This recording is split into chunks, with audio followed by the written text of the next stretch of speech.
Consultation style. That is what we are talking about, is your consultation style in the aesthetics room.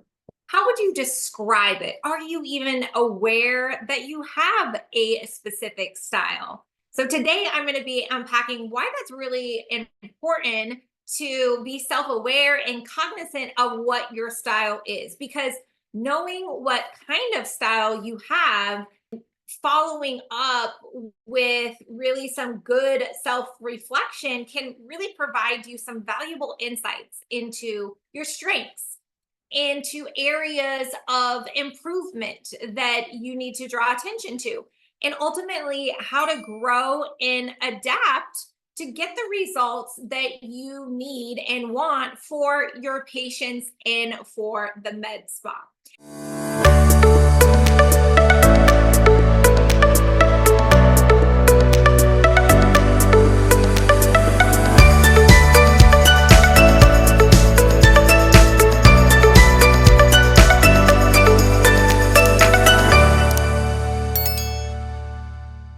And it first starts with really being self aware and cognizant of what kind of style that you are presenting in the consultation room. Now, I would say that with consultations, that is not only in your med spa, but also, when you are any kind of sales or leadership, right? And this was really first brought to my attention in my very early years of business, when I had a manager ask me what my style was. And I was like, I don't know. Like, I don't know what my style is. And I started describing all of these things. And they shared with me that they like to break it down into these three categories when you are thinking about your consultation style. So here they are. Number one, a robot. And how I would describe a robot is, these are all the features, right? It's just boom, boom, boom, boom, boom. This is how it works. This is the science behind it. Do you want it, right? That's just like a robot. You're not an active listener. Another one is a fisherman and a hunter. And I would tell you that early on, people often first are robots, right? When they are new to the industry or consultations in general, and they're just robots, right? They are like, okay, this is how the device works. This is how many pulses you're going to get. This is how long it's going to take. Do you want it, right? They're not really an active listener and uncovering pain points and overcoming common questions and objections, and certainly not getting the commitment. Now, the next one is a hunter. And this is when someone becomes a little bit more cognizant of their style and really wanting to level up their conversion rate. They go straight to becoming a hunter. And I would say, if I had honest self-reflection, that for many years I was a hunter, in the sense that I was chasing people and I was using different tactics, right, to get commitments. And that serves you only to a certain point or level, right? Hunters can only really get so far when you're chasing and using tactics, right?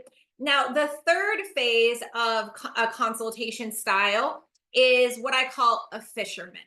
Now, a fisherman, they're going to attract what they desire by being really patient and using the right bait, right? So at the end of the day, if you had to choose between being a robot, a hunter, and a fisherman, in my opinion, you absolutely want to be a fisherman in the consultation room. And so let's break down what that looks like, because a fisherman is going to really attract that dreamy patient that you want to work with, that patient that listens and actually does the advice that you tell them to. That patient is loyal to you.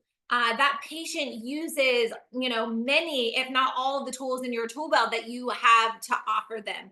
And when you are a fisherman, you are able to gain influence and really adopt what I would call a fisherman's mindset in the consultation room to get the patient to take action and commit to treatment plans that's ultimately going to get them the result that they want and for you to help grow revenue in the med spa. So that's that win-win that we are always after at the end of the day. So let's break down what is a fisherman's mindset in the consultation room and why that is so important and why really this is the biggest difference in increasing your revenue per hour. I have this conversation so many times with med spas all across the country in the sense of, why one's med spa or why one provider can get 10 new Botox patients and they spend altogether $2,000 with 10 new patients, right? And another med spa could make $5,000 or $10,000 off of those same 10 med spa new Botox patients. And the reality is, at the end of the day, it's not the cost per lead or how much it costs to acquire a patient that really varies that much from one med spa to the next, from one provider to the next. But the biggest difference is, what do you do with that patient once they come in? And it all goes down in the consultation room. And when you adopt a fisherman's mindset, you are going to see massive results and progress, again, for your patients' results and for your revenue for the med spa. So there's four traits of a fisherman's mindset. And the first one, if I can get, it's not so woo-woo, but maybe a little woo-woo here for a second, is that you have to have a belief in abundance. You can't have a scarcity mindset. If you lose a consult or one patient, you have to stay confident that there's more patients out there, right? That there's countless patients, that there is more patients to go around, that you can even serve, right? And so if one comes in and you don't convert that consultation, or let's say you get a patient and they don't rebook, or you find out that they go to another med spa down the street, then you can't woe is me, right? You can't blame the patient. You have to have a belief in abundance that there is more fish in the sea, right? Now, however, you do need to have some honest self-reflection to see if there was anything different that you could have done better or differently, right? But at the end of the day, not all patients are right for you, and you have to be okay with that. That's why I always say, when you're in the consultation room and you're not vibing with a patient, that don't waste your time, and it's okay. And don't compartmentalize that, that platform or that marketing effort, or that one bad apple means that that entire platform or strategy sucks and isn't going to work for you, right? You just have to build up that armor and move on to the next patient, because you know that there are more patients out there, that there is an abundance of patients to go around, that there is plenty more than you can even potentially handle, right? And so that kind of confidence and not having this fearful mindset or desperation in the consultation room really goes a long way. So the second thing is that you only want to fish where the fish are biting, right? So don't waste your time on people that aren't biting, people that aren't your people, that aren't interested in your services. Now, don't ignore those people that just aren't buying right now. And there's a difference, right? There's a difference between someone that is not interested in all versus just not interested or not ready to buy right now. There's a big difference, right? Because eventually those people that just aren't buying right now, they will be ready, and you want to be able to capture those. But don't waste your time on, let's say, for example, someone that is just like, oh, I don't, like I would never do Botox. I would never poison my body, right? We've heard of some of those patients before, right? Like, don't waste your time trying to educate them on, why Botox would be a good fit and what the safety and FDA regulations behind it and why they don't need to worry about those things. Like, don't waste your time on that, right? However, another example of where you could, right, is like maybe someone comes in and like she's pregnant or having she's breastfeeding, right? So she can't do Botox right now, but she shared with you that she does want to get rid of those fine lines and wrinkles, and so that would be a good person to invest time in because eventually she will be ready, right? Or medical weight loss, right? She may just be focusing on your medical weight loss program right now, but you want to start talking to her about your body contouring, or cellulite removal or skin tightening after she loses all of that weight or filler, right? So that she doesn't have the semaglutide face, right? Because we want to make sure that we are talking to the walkers, the joggers, and sprinters and meeting them where they are right now, right? And educating, nurturing them, providing value. That's what a fisherman does. Okay. A hunter would go and try to forcefully get them to buy, even if they're not ready, and use tactics that way, right? Where a fisherman is going to meet them where they're at and bring them along until they are ready to make a commitment and get started, to nurture them, to build a relationship with them, to educate them, right? Because a sprinter is ready to buy right now. A walker is in the education and consideration phase, right? And so everything in between.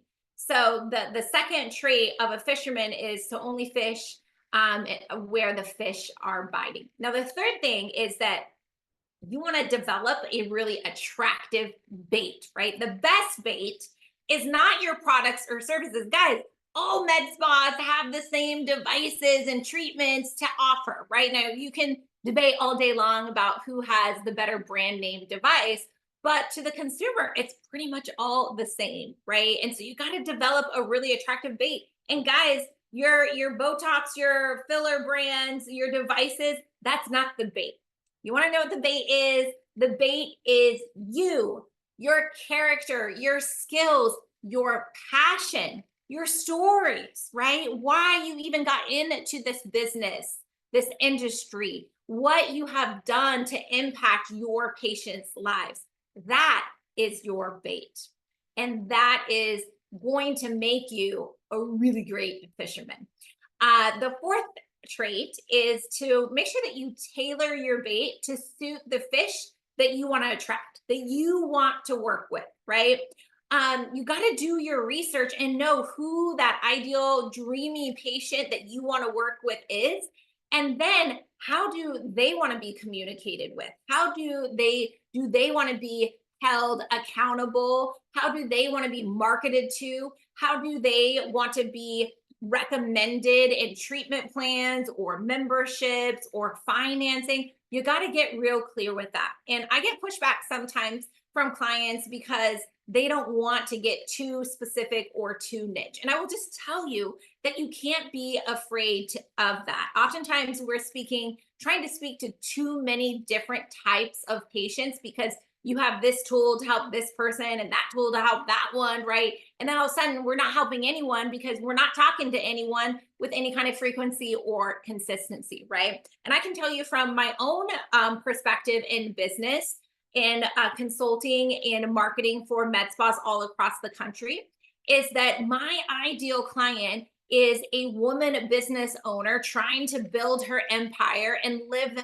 her best life and fulfill all of her dreams, both personally and professionally. But guys, I have to tell you, I have a lot of male clients at the end of the day. So while I cast that out there that I'm here to empower women and help you build the lifestyle, business, dreams, teams, everything, I still have a whole bunch of male clients at the end of the day, right? And so you can't be afraid to micro niche down. I'm going to attract more of those ideal dreamy clients, but I'm still going to get people that they know and believe that I can absolutely serve them at the end of the day. So You want to make sure that you get really clear, and to make sure that you, in your marketing, in your consultation, and what you're saying on the phone, that you really exude that at the end of the day, because that is going to attract more of those patients towards you. Now, when it comes to really tailoring your bait, I'm also a really big believer that first impressions matter, right? So if you are trying to be luxury, high end, high ticket, then you better dress the part. Your front desk, lobby, waiting room, treatment rooms better be first class, right? It's got to match, right? The bait has to match the expectation at the end of the day. So make sure that you are thinking about that as well. And what you look like and how you present yourself. I think there's, man, I have a real hard time with providers looking a hot mess when they're trying to sell beauty and health, right? And so you got to look the part. And some days it's hard, right? We got a lot going on.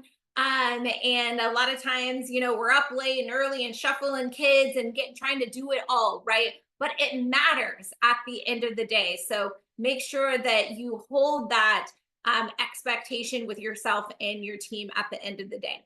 And you want to make sure that you're using the right approach in the consultation room, um, to match where the patient is right now, right? Because and being able to really build that trust and confidence with them. Because remember, guys, they're not buying a product or a treatment, they're buying you.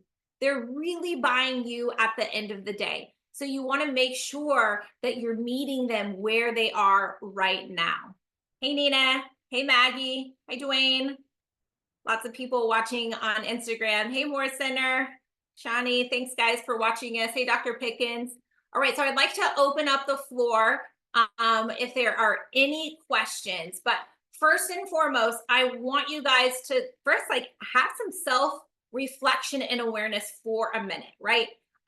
For yourself and your team, right? If you are a leader, if you are a business owner, I want you to look at each individual team member and ask yourself, in that person, have a conversation, invest some time in coaching and loving on them a little bit to help them become more self-aware, because it's going to make them better in the consultation room. It's going to help them convert more leads to actual patients. It's going to increase revenue per hour. It's going to increase rebooking rates. And that's what we're after, right? And so let's see and evaluate our team and look at, do we have robots? Do we have hunters?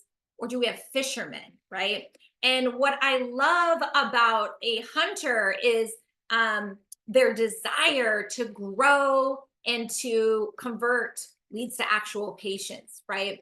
And they are great opportunities to convert them over to fishermen when you show them a pathway of how they're going to be able to feed themselves more, right? To get even better results for their patients when they are open to a different perspective and transitioning into a fisherman, and educating them on, this is not, sitting back and just waiting for business to come or patients to come your way. This is actually a strategy so that you can grow faster. You can get more patients, that spend more money, that get even better results when you adopt a fisherman's mindset at the end of the day.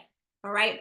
So I hope this training was helpful for you. This is a really great one to share with your team. This is a really great one for practice managers that are coaching providers on how to become better in the consultation room. This is a mindset shift that I believe is really crucial in helping you level up your team, and a great first conversation starter.